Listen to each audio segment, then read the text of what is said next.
Minecraft is a game of mysteries and fun, but there's a lot of things to learn to make you better at the game, so here are 15 tips to help you avoid situations like this. The first tip is never to make all of your tools out of wood at the very beginning. You only need to collect 3 logs to start off with.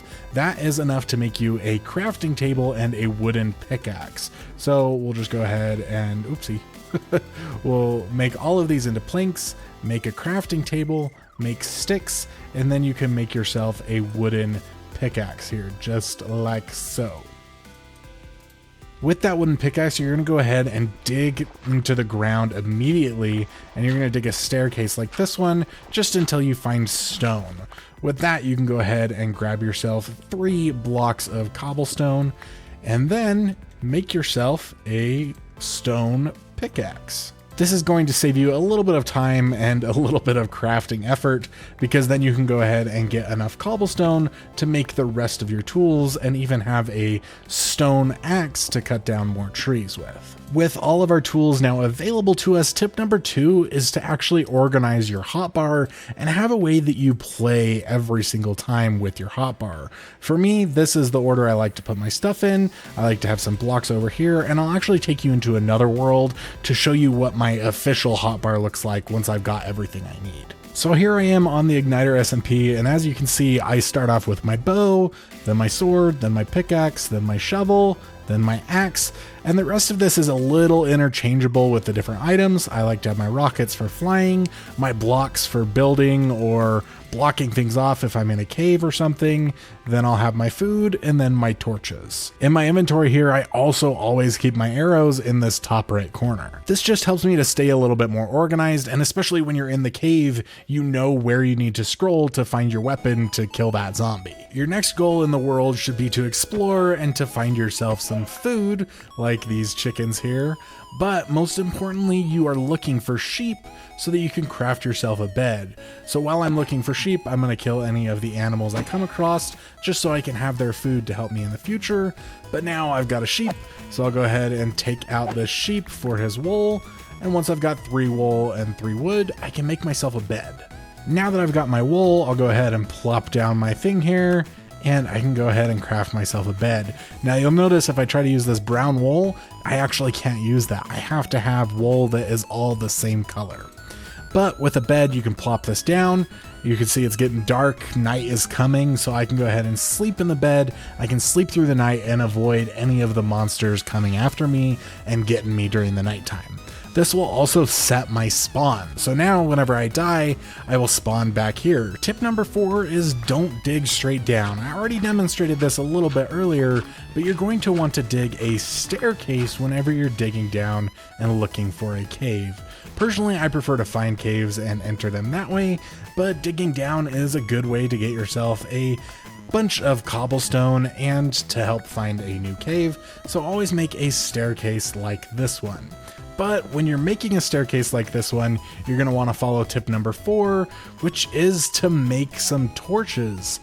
And obviously I haven't found any coal yet, but I've got a really dark spot down there. So what I'm going to do for my torches, I'm going to make a furnace, and inside of here I can actually go ahead and put some logs with some oak planks, and we can burn up some oak logs and they will turn into charcoal. So with that charcoal, we can go ahead and make some torches, and we can light up our deep, dark caves. So when you need torches and you've been having trouble finding some coal, just go ahead and smelt up some logs for some charcoal. The next tip is to make yourself a little bit of a starter base before you go out exploring too far. Something simple and small can work, but I would recommend making something that you can at least fit a chest into. That way we can go ahead and put a little chest here that has maybe some spare tools for us, so that when we die, if we die, we can actually get some spare tools, some swords and stuff to be able to go and rescue our stuff before it despawns. Another helpful tip is to write down the coordinates of your house. You can do this in Java Edition by pressing F3 and writing down those coordinates right there where it says XYZ. And in Java, you can go into the settings and into the world options right here and toggle on or off show coordinates. Another tip is to start cooking up your food while you are doing something else so that when you actually need it, you can come back and get it from the furnace, but you're not really wasting a whole lot of time just sitting around and waiting for your food to cook. So while I'm digging down into this cave, my food will be cooking, and then when I'm ready to come and get it, I can just walk right up there, grab some food, restore my health, and get on with my game. Another tip is that whenever you're going caving, make sure that you always have a way back up. Don't just dive into this cave.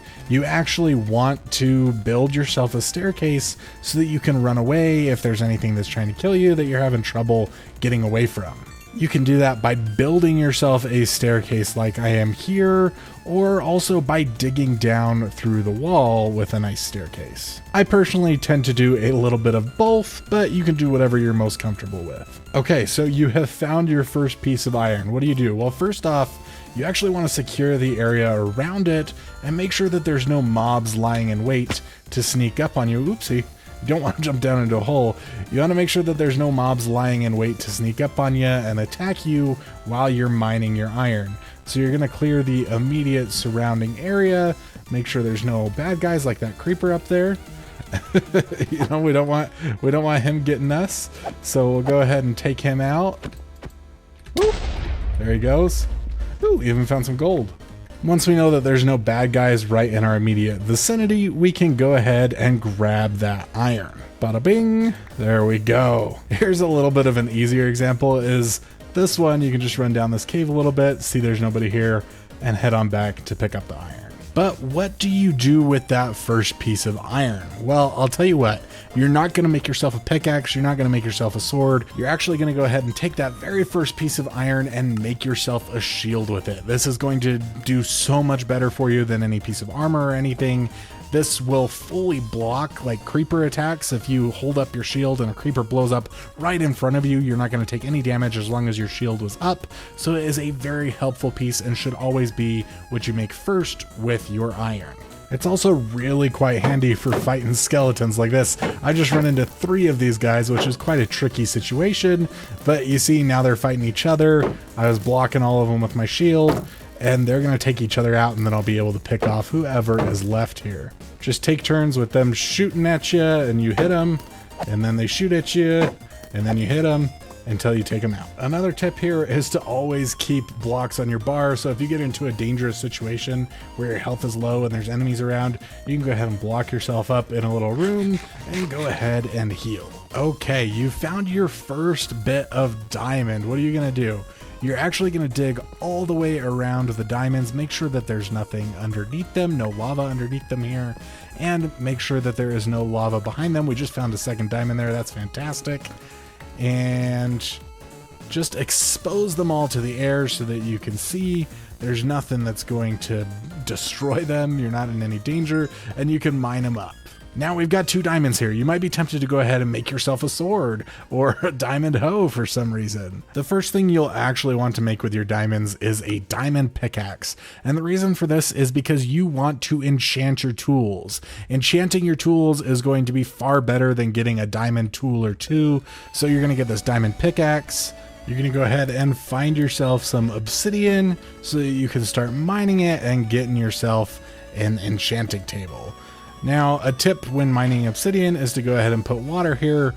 That will make sure that none of your obsidian actually ends up popping into lava that's underneath it, because the water will get rid of that lava before it happens. The reason you want this enchanting table is that even level 1 enchantments are going to be better for you than a little piece of diamond tool here or there. So I'm much more protected now with protection on all of my pieces of armor than I would be with a diamond sword.